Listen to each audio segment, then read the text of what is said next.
Halo Abiturena, gimana saja berada? Assalamualaikum warahmatullahi wabarakatuh.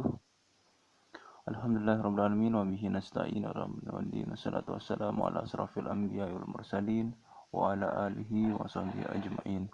Allahumma sholli ummata Muhammadin sallallahu alaihi wasallam wa farij an ummati Muhammadin sallallahu alaihi wasallam warham ummata Muhammadin sallallahu alaihi wasallam wa nasir wa ahfaz wa ayyid nahdatul watani fil alamin bihaqqi Muhammadin sallallahu alaihi wasallam wa nasir wa ahfaz wa ayyid nahdatul watani fil alamin bihaqqi Muhammadin sallallahu alaihi wasallam wa nasir wa ahfaz wa ayyid nahdatul watani fil alamin bihaqqi Muhammadin sallallahu alaihi wasallam.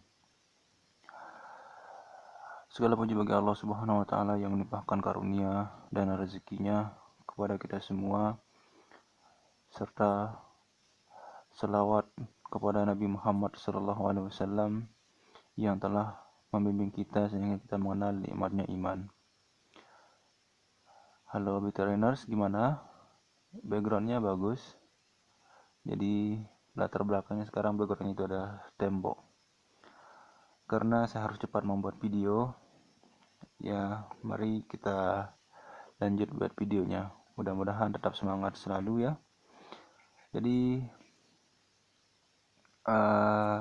seekor rubah yang lapar berjalan gonta-gantai lemah di sebuah hutan belantara. Hewan malang ini sedang mencari makanan yang bisa mengganjal perut keroncongannya.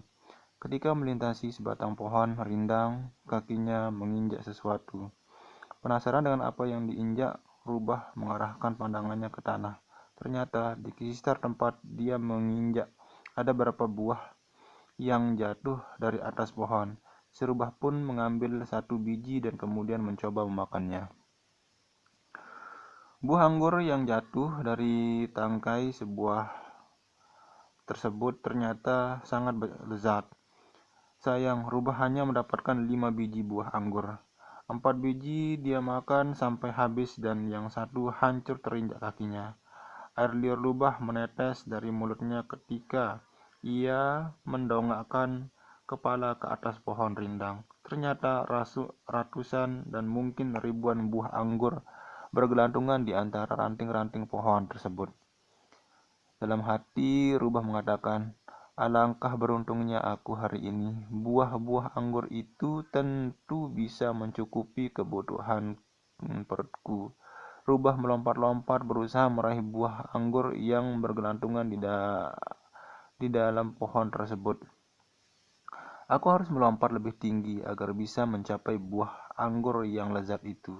Setelah berkali-kali usahanya gagal, si rubah berhenti sejenak. Ia menarik nafas panjang kemudian berkata, "Tidak boleh berhenti, aku harus mendapatkan buah anggur sekarang juga." Si rubah mengulang-ulang usaha yang sama sampai habis semua tenaga. Dia pun terjatuh di usaha terakhirnya.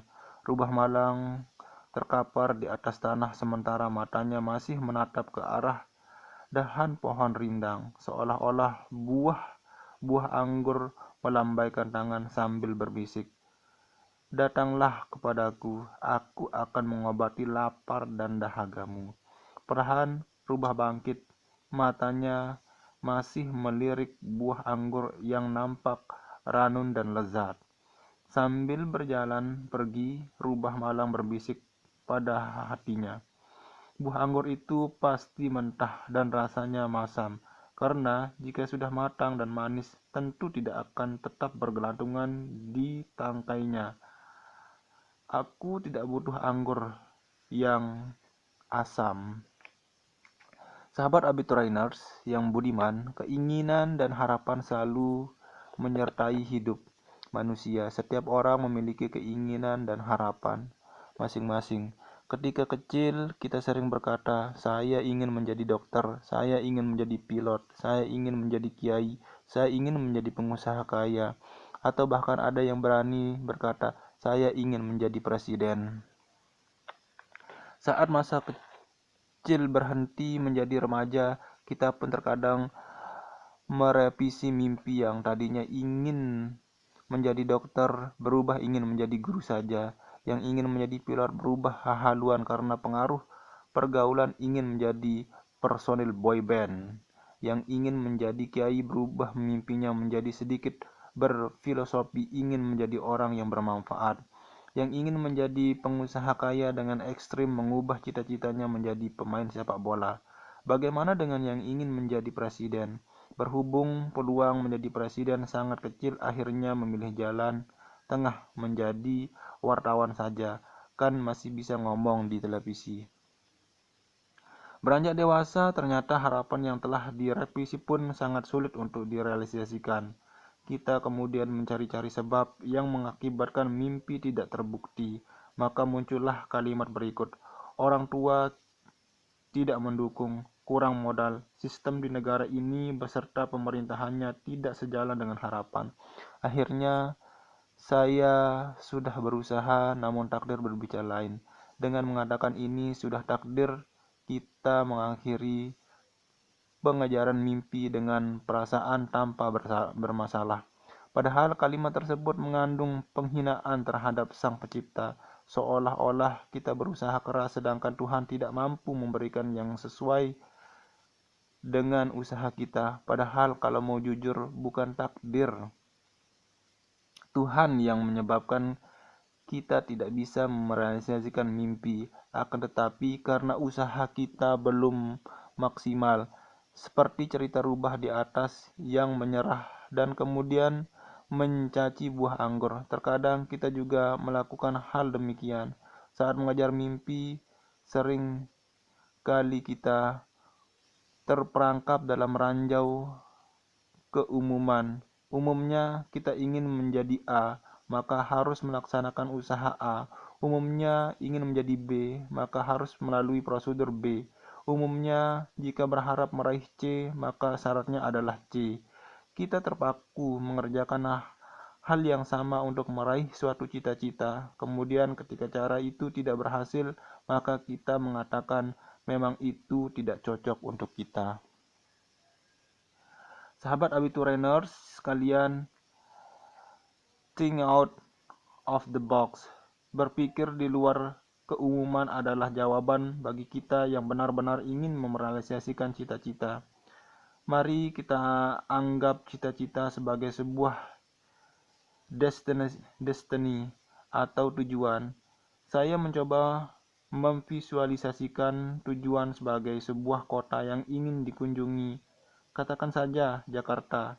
Saya harus sampai Jakarta tepat pukul 9. Lokasi awal dari Bogor. Perhitungan matematis jalan tempuh Bogor Jakarta hanya 2 jam. Saya siap dengan mobil pribadi. Jam 6. Perhitungan masih ada waktu 60 menit sebagai cadangan untuk hal-hal yang tidak diinginkan di jalan, seperti macet, mogok, ngisi bensin, atau bahkan ban kempes. Dengan persiapan yang matang dan perhitungan yang tepat, akhirnya saya berangkat. Di jalan seperti yang sudah saya perhitungkan terjadi kemacetan.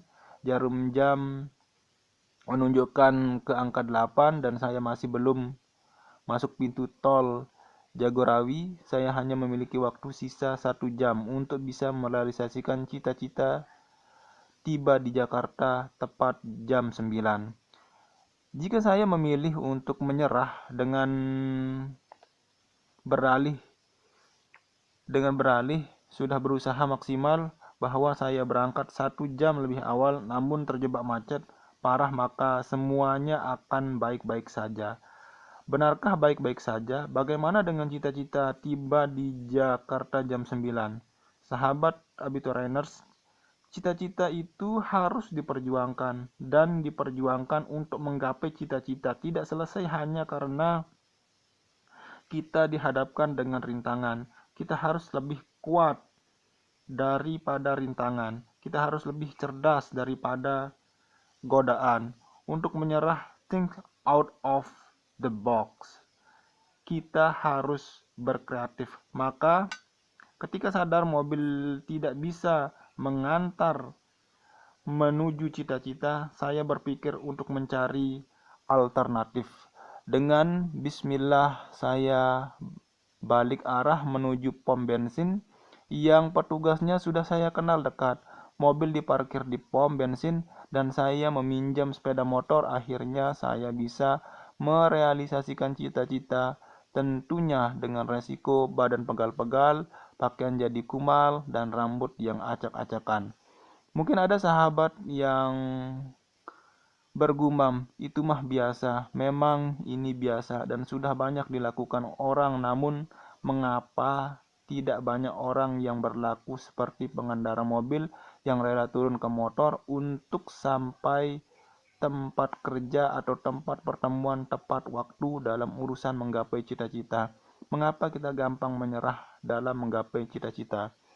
Sahabat Abiturainers, begitu juga dengan kita tidak boleh menyerah. Apapun rintangan itu, memang setiap tujuan itu punya rintangan dan masalah masing-masing. Abiturainers, mungkin di sekitar kita ini banyak yang tidak setuju dengan apa yang kita lakukan. Walaupun hal itu baik, namun itu adalah ujian. Ujian itu memang adalah sesuatu yang wajar. Ada orang yang mentertawakan kita, ada orang yang menganggap kita gila. Pernah dengar enggak Thomas Alva Edison berapa kali dia gagal dalam mencapai bola lampu? Adolf Hitler, semuanya orang-orang yang besar itu pernah melakukan kegagalan, bahkan kegagalan jauh lebih menyakitkan daripada apa yang kita lakukan sekarang ini. Teman-teman Abiturieners, yakinlah kalau kalian ada jadun, ada kesungguhan dalam diri kalian, insya Allah kita akan sama-sama meraih masa depan yang cemerlang. Ya, hanya itu dari saya. Maaf ya, backgroundnya cuma tembok aja, karena memang saya lagi ngebut buat video, jadinya apapun itu ya karena harus mencapai tujuan. Kalaupun tidak mencapai tujuan, maka yang penting kita sudah berusaha keras dan memang benar-benar ingin berusaha. Oke, cuma itu saja yang saya bisa sampaikan. Wallahu muwaffiq wal hadi ila sabilir rasyad. Assalamualaikum warahmatullahi wabarakatuh.